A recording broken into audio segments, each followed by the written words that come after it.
Hi everyone, good morning.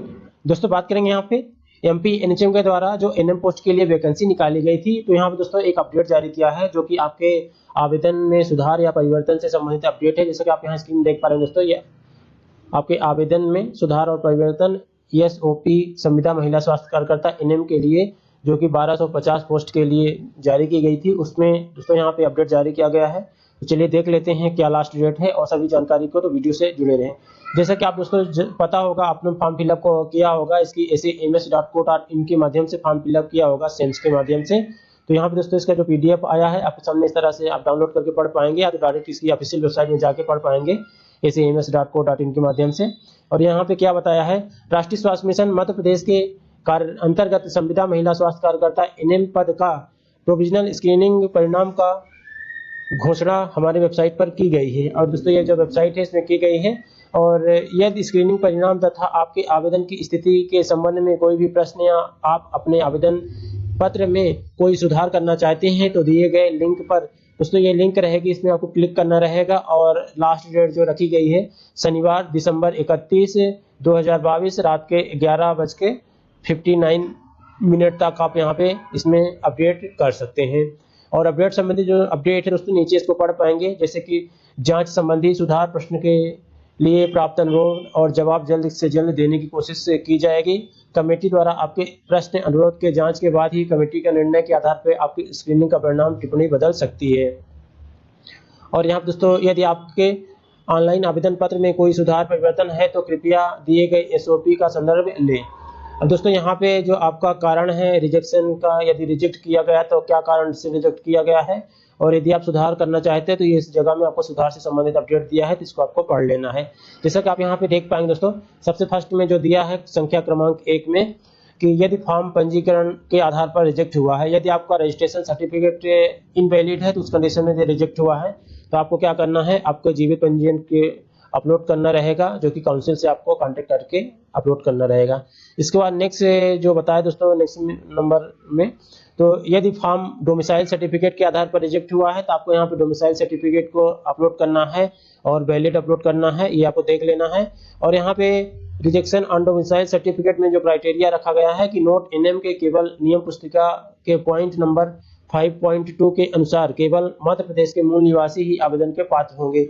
तो यहाँ पे दोस्तों जो डोमिसाइल सर्टिफिकेट के लिए बोला गया है तो वो मध्य प्रदेश के मूल निवासी ही कैंडिडेट होना चाहिए, उन्हीं का डोमिसाइल सर्टिफिकेट यहाँ पे वैलिड माना जाएगा। और यदि आप अदर स्टेट से हैं तो आपको यहाँ पे जनरल कैटेगरी में काउंट किया जाएगा। इसके बाद यदि आपका जाति प्रमाण पत्र से संबंधित ईडब्ल्यूएस के संबंधित यदि रिजेक्ट हुआ है तो इस कंडीशन में दोस्तों यहाँ पे मध्य प्रदेश के मूल निवासी और आपके जो भी तहसीलदार हैं उनसे आपका सक्षम प्राधिकारी द्वारा आपका वैध जाति प्रमाण पत्र, श्रेणी और ईडब्ल्यूएस प्रमाण पत्र अपलोड करें। और यहाँ भी दोस्तों केवल मध्य प्रदेश के निवासी का जाति प्रमाण पत्र श्रेणी वैध माना जाएगा, अदर स्टेट का नहीं माना जाएगा, जैसा कि पहले भी बताया है। आप यहाँ देख पाएंगे सेकंड पॉइंट में, यदि आपने अपने आवेदन पत्र में ईडब्ल्यूएस, ओबीसी, एससी, एसटी की श्रेणी का दावा किया है लेकिन आपके पास में मध्य प्रदेश जाति श्रेणी का प्रमाण पत्र नहीं है और आपका आवेदन पत्र जाति प्रमाण पत्र के आधार पर अस्वीकार रिजेक्टेड किया जाएगा, यहाँ पे बता दिया गया है, इसको आपको एक बार पढ़ लेना है।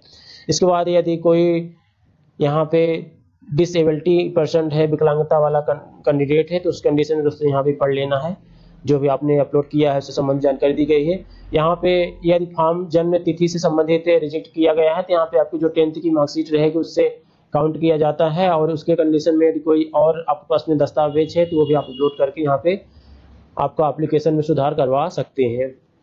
और यहाँ पे दोस्तों क्या बताया है, ऑनलाइन आवेदन पत्र में भरे गए आवेदक की जन्म तिथि, डेट ऑफ बर्थ की जो सही करने के लिए केवल 10वीं की प्रमाण पत्र अंक या आय प्रमाण पत्र के रूप में जारी किए गए अन्य सरकारी द्वारा अनुमोदित दस्तावेज की आय गणना के लिए वैध संदर्भ माना जाएगा। नेक्स्ट दोस्तों, यदि आपका फॉर्म में 10th की जो मार्कशीट है उसकी वजह से रिजेक्ट हुआ है तो उस कंडीशन में आपको जो 10th की मार्कशीट है, सर्टिफिकेट है, उसको अपलोड करें और एक बार इसको ध्यान से पढ़ लें और आपका फॉर्म भी चेक कर लें किस वजह से रिजेक्ट हुआ है। इसके बाद यदि आपका फॉर्म 12th की वजह से रिजेक्ट हुआ है, 12th सर्टिफिकेट की वजह से, तो इसका भी अपलोड कर लेना है फिर से। और अदर चीज ध्यान देना है, जैसे कि rejection on 12th certificate criteria में क्या बताया है कि उम्मीदवार को भौतिक, रसायन और जीव विज्ञान के साथ हायर सेकेंडरी पूरा किया जाना होगा। तो दोस्तों यहाँ पे यदि आपने अदर सब्जेक्ट से rejection on 12th certificate criteria में दोस्तों क्या बताया है कि ध्यान दें, उम्मीदवार ने भौतिकी, रसायन विज्ञान और जीव विज्ञान के साथ हायर सेकेंडरी 10+2 पूर्ण किया। तो दोस्तों यहाँ पे अब जो 12th की आपके यहाँ पे सब्जेक्ट मांगा गया है, तो बायोलॉजी के साथ यहाँ पे 12th मांगा गया है। तो जो लोग बायोलॉजी के साथ फॉर्म फिलअप किए होंगे उनका रिजेक्ट नहीं हुआ होगा, और यदि आपने अदर सब्जेक्ट से 12th कर रखा है और फॉर्म फिलअप किया है तो यहाँ पे आपका रिजेक्ट कर दिया गया होगा।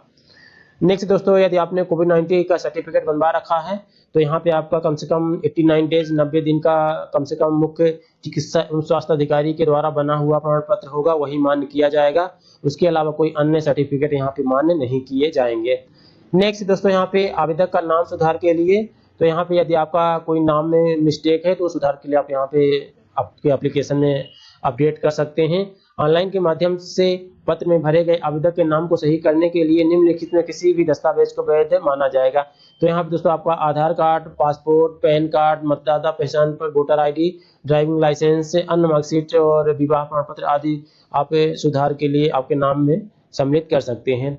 अब यहाँ पे क्या बताया है, कृपया ध्यान दें, केवल परिवर्तनीय सुधार किया जाएगा।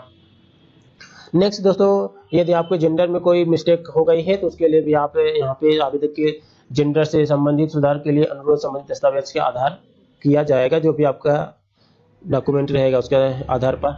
नेक्स्ट है अभ्यर्थी के माता पिता सुधार के लिए, दोस्तों ये देख लीजिएगा जो भी है, यदि आपका कोई मिस्टेक हुआ है आपका यहाँ पे चेक कर लीजिएगा एक बार एप्लीकेशन में। और उसके अलावा दोस्तों यहाँ पे कृपया ध्यान दें, सारी जानकारी जो आपको पहले बताया हूँ उसी से बताई गई है। जैसे कि यहाँ पे आपकी जो आयु है, योग्यता, पंजीकरण आदि की गणना जो की जाएगी दोस्तों 1 जनवरी 2023 के संदर्भ स्थित के रूप में लिया जाएगा। तो दोस्तों यहाँ पे आपका जो एज है, एज की जो क्राइटेरिया रखी गई है उसमें 1 जनवरी 2023 तक के लिए वैलिड रहेगा, उसके बाद का काउंट नहीं किया जाएगा। नेक्स्ट दोस्तों यहाँ पे क्या बताया, कृपया ध्यान दें, जिन अभ्यर्थियों का फॉर्म रिजेक्ट या नॉट एलिजिबल है उसका ऑनलाइन आवेदन पत्र, ऑनलाइन एप्लीकेशन फॉर्म निम्नलिखित कारणों से रिजेक्ट किया गया है। जैसे पहले ही बताया दोस्तों, फर्स्ट में क्या बताया है, आवेदक मध्य प्रदेश का मूल निवासी यदि नहीं है तो, दूसरा TOR के अनुसार पद के लिए वैध रजिस्ट्रेशन नहीं है तो, तीसरा है TOR के अनुसार पद के लिए शैक्षणिक योग्यता ना हो तो, चौथा है अभ्यर्थी TOR की शर्तों को पूरा नहीं करता हो, पांचवा है अभ्यर्थी का कोई भी दस्तावेज धुंधला या ब्लर है तो, या तो फिर अभ्यर्थी का नाम या उसके द्वारा अपलोड किए गए दस्तावेज मैच नहीं हो रहा है तो, और यदि आपने गलत दस्तावेज अपलोड किया है तो इस कंडीशन दोस्तों यहाँ पे रिजेक्ट माना जाएगा। उसके अलावा दोस्तों यहाँ पे कृपया ध्यान दें, अभ्यर्थी का ऑनलाइन आवेदन, ऑनलाइन एप्लीकेशन फॉर्म नीचे दिए गए अनुसार स्क्रीन किया गया है। तो यहाँ पे दोस्तों सेम सारी चीजें हैं जो आपको ऊपर बता दी गई है। यदि आपको पढ़ना है तो इसकी ऑफिशियल वेबसाइट में जाके पढ़ पाएंगे, सारी चीज देख पाएंगे। दोस्तों किसी प्रकार की क्वेरी है तो आप कमेंट करके पूछ सकते हैं, और यदि आप हमसे व्हाट्सएप में कांटेक्ट करना चाहते हैं तो इस वेबसाइट में आप जाके www.incindore.com में जाएंगे और यहाँ से आप हमसे कांटेक्ट कर सकते हैं, जिसमें दोस्तों जब भी फ्री रहूँगा तो रिप्लाई जरूर दूंगा। वीडियो को देखने के लिए बहुत बहुत धन्यवाद सभी का। वीडियो को देखने के लिए thank you so much all of friend, take care, bye, best of wishes for your exam.